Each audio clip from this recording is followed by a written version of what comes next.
விளம்பரம் பண்றான்ல அந்த மாதிரி பட்டவனா அவன் வருவான், அர்ஜுன் மாதிரி வருவான். எப்படி தொழுகை ஒரு பக்கம், நோன்பு ஒரு பக்கம், ஜக்காத் ஒரு பக்கம், ஹஜ் ஒரு பக்கம், திக்ர் ஒரு பக்கம், தஸ்பீஹ் ஒரு பக்கம். அந்த பாக்குறவன் நினைச்சிருவாங்களா இவன் தான் ஃபர்ஸ்ட் மார்க்கு. அப்ப என்ன செய்வான் தெரியுமா? அப்படி எல்லாம் நினைச்சிட்டு இருப்பாங்களாம். ஒருத்தன் எந்திரிப்பானா, யாரா இவன் ஒரு எனக்கு 500 ரூபாய் ஏமாத்தி விட்டான். யாரு? மூட்டை மூட்டையா கொண்டு வந்தவர். 500 ரூபாய் அங்க செல்லுமா? 500 ரூபாய் செல்லுமா? என்ன காசு எடுபடுமா? 500 ரூபாய் என்ன ஏமாத்திட்டாமா ஒருத்தன். என்னடா சரி, ஆமா வாங்கிட்டு கொடுக்கல. அப்படியா?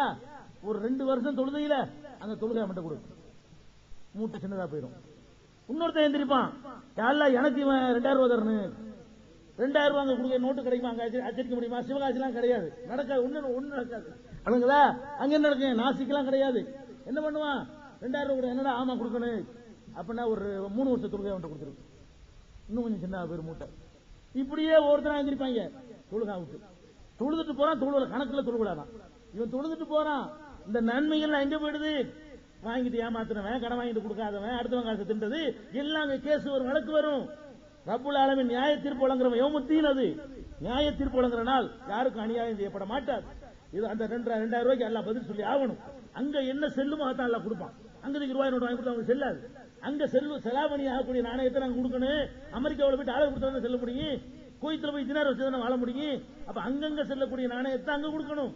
அங்க அமல் தான் செல்லும், அங்க சவாபு தான் செல்லும், அங்க நன்மைகள் தான் செல்லுபடியாகும். தூக்கி கொடுத்துருவான். அப்புறமும் வந்திருப்பாங்க, யாரெல்லாம் என்னை திட்டுனா, யாரெல்லாம் என்னை பேசினா, யாரெல்லாம் என்னை அவதூறு சொன்னா, யாரெல்லாம் என்னை கைப்பிடிச்சிருத்தான், யாரெல்லாம் என்னை கணத்துல அரைஞ்சான், யாரெல்லாம் எனக்கு எதிராக அதை பண்ணா, அப்படி ஆளாளுக்கு எந்திரிப்பாங்க. நோம்பு கொடு, 2003 நோம்பு கொடு, 2004 அங்க கொடு, 2005 நம்ம அங்க கொடு. இவன் 25 வருஷம் நோம்பு வச்சிருப்பானா, 25ஆம் விட்டு நோம்பு மூட்டையும் காலி, வெறும் சாக்கு. தொழுக மூட்டையும் காலி, நோம்பு மூட்டையும் காலி, எல்லாம் காலியாகி போயிட்டு பார்த்தோம். இங்கே போவான் நினைச்சோம், இப்படி நிக்கிறான், எல்லாம் போயிருமா. அப்புறம் பார்த்தா 0ல நிப்பான். 0ல விட்டுருவான்னு கிடையாது. அப்புறம் 2 பேர் நிற்பான். எனக்கு 5000 ரூபாய் என்ன செய்து, என்னடா இருக்கு? ஒண்ணுமில்ல, எல்லாம் முடிஞ்சு போச்சே. என்னடா 5000 ரூபாய் கொடுக்கணும்? என்னடா ஒண்ணுமில்ல, தொழுகை முடிஞ்சிருச்சா, நோம்பு முடிஞ்சிருச்சா, எல்லாருமே முடிஞ்சிருச்சு. என்ன செய்யறது? அப்ப ஒண்ணு செய், இவன் செஞ்ச தீமையை அவன் தள்ள வை. இவன் நன்மையை கொடுக்க முடியல. இவன் திருடி இருக்கானா? எத்தனை வீட்டுல திருடு? 5 கூட 5 வீட்டு திருட்டு பாவத்தை அவன் தூக்கி முடிஞ்சு போச்சா கதை. இப்படியே அவன் செஞ்ச தப்பை எல்லாம் நம்ம சுமக்க போறோம். நன்மையா கட்டிக்கிட்டு போய் நன்மையெல்லாம் பங்கு வச்சு கொடுத்துட்டு அப்புறமா வழக்குல ஆள் நிப்பான். அவன் செஞ்ச தீமையை நம்ம சுமக்க போறோம். இவன் தான் புலிச்சுனாங்க. இவன் தான்டா போண்டி. போண்டினா ஒரிஜினல் போண்டி இவன் தான். ஒண்ணுமில்லையே, மூட்டை மூட்டையா கட்டிக்கிட்டு வந்தா நரகத்தில் போய் விழுவுறானே. அப்ப உங்களுடைய தொழுகை, நோம்பு இதெல்லாம் பயன் தர வேண்டுமானால் கடைசி ஹஜ்ஜில் ரசூல் ஸல்லல்லாஹு அலைஹி காசுல கவனமா இருங்கள். துன்யாவுல செத்து போயிடுறீங்க எல்லாரும். பணம் டவுன் அவுட், தௌஹீத்வாதி அவுட், சுன்னத் ஜமாத் அவுட், பரேலவி அவுட், எல்லாம் தப்லீக் அவுட். காசுல அவுட் தானுங்க. காசு வியாபாரத்தில் ஏதாவது நெறி இருக்குதா? வியாபாரத்தில் கொடுக்கல் வாங்கல நேர்மை இருக்குதா? சுன்னத் எடுத்து கண்ணை திருப்பி கொடுக்குறீங்களா? கடன் வாங்க பயப்படணுங்க. ஒரு முஸ்லீம் உயிர் போற அவசியத்துக்கு கடன் வாங்கணுமே தவிர வசதியை பெருக்கிறது கடன் வாங்க கூட. ரசூல் ஸல்லல்லாஹு அலைஹி சொல்றாங்க, யுக்பரு லிஸ்ஸஹீதி குல்லு தம்பின் இல்லத்தைன். இஸ்லாத்துல செய்யற ஒருத்தன் செய்யற தியாகத்திலே பெரிய தியாகம் உயிர் தியாகம். நல்ல காரியத்துக்காக, நல்ல பணிகளுக்காக உயிரை தியாகம் பண்றான்னு வைங்க, அது பயங்கரமான தரஜா கிடைக்கும். ரசூலுல்லாஹ் சொல்றாங்க, அவன் எல்லா பாவமும் மன்னிக்கப்படும், உயிர் தியாகிக்கு கடன் மன்னிக்கப்படாதுங்கிறாங்க. ஏன்? கடன்கிறது மனுஷன் சம்பந்தப்பட்டது. இவர் ஷஹீதா போய் நிப்பாரு, கடன் கொடுத்தவரும் அங்க வந்து நிப்பாரு. யாரெல்லாம் இவனை ஷஹீது, என்கிட்ட 1 லட்சம் ரூபாய் வாங்கிட்டு தரல, குர்ராத்திக்கு ஷஹீது அவன்கிட்ட குர்ரா.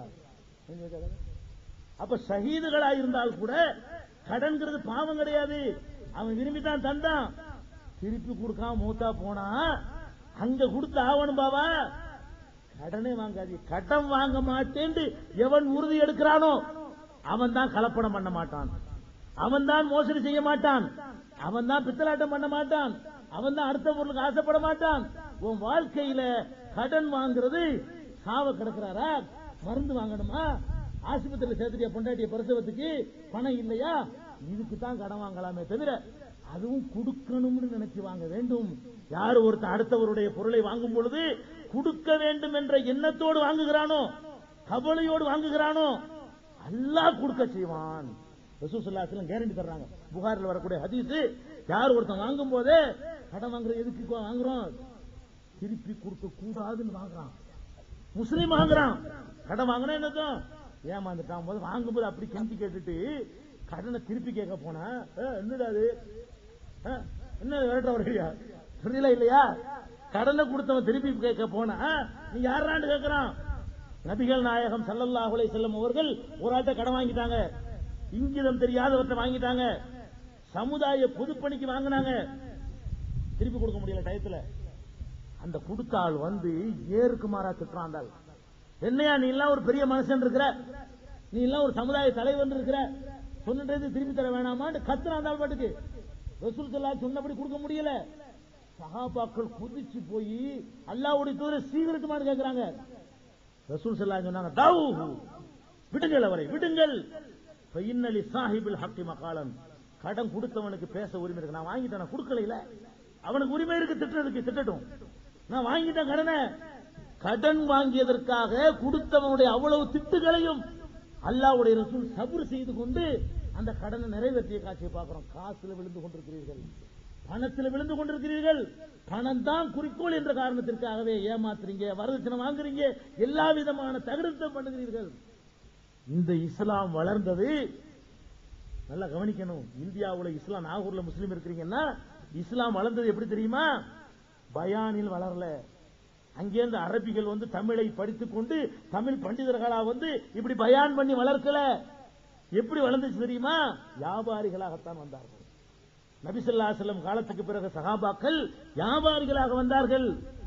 அந்த கொடுக்கல் வாங்கலை பார்த்தார்கள். பாஷை தெரியாது. அந்த அரபுகள் வந்து இந்த நாட்டில் நுழைஞ்ச உடனே அந்த சுத்தம், அந்த பேச்சுனா பேச்சு தான். ஒரு கிலோ ஒரு கிலோ இருக்கும். உள்படிவு போட்டு அளக்கிறது, உள் வாங்குறதுக்கு ஒரு படி, விற்கிறதுக்கு ஒரு படி, அந்த அயோக்கியத்தனத்தை எல்லாம் ஒழிச்சு கட்டார்கள். முஸ்லீம்கிட்ட வாங்கினாங்க, ஏன்டா அப்படி நடக்கிறீங்கன்னு கேட்கிறாங்க. அல்லாஹ் கேட்பான், இறைவனுக்கு நாங்க பதில் சொல்லணும். இந்த பிரச்சாரத்தினால் தான் இஸ்லாம் வளர்ந்தது. பயான் பண்ணி வளரல, அடுக்குமொழியில் பேசி மார்க்கம் வளர்க்கப்படவில்லை. உண்மை முஸ்லீம்களாக நடந்துதான் நம்ம அப்பம் பாட்டன் ஈர்க்கப்பட்டிருக்கிறான். நம்ம அப்பம் பாட்டன் இஸ்லாத்துக்கு வந்தான்னு சொன்னா உண்மை முஸ்லீம்களாக வாழ்ந்தார்கள். அதை பார்த்து விட்டு இஸ்லாத்துக்கு வந்தான்.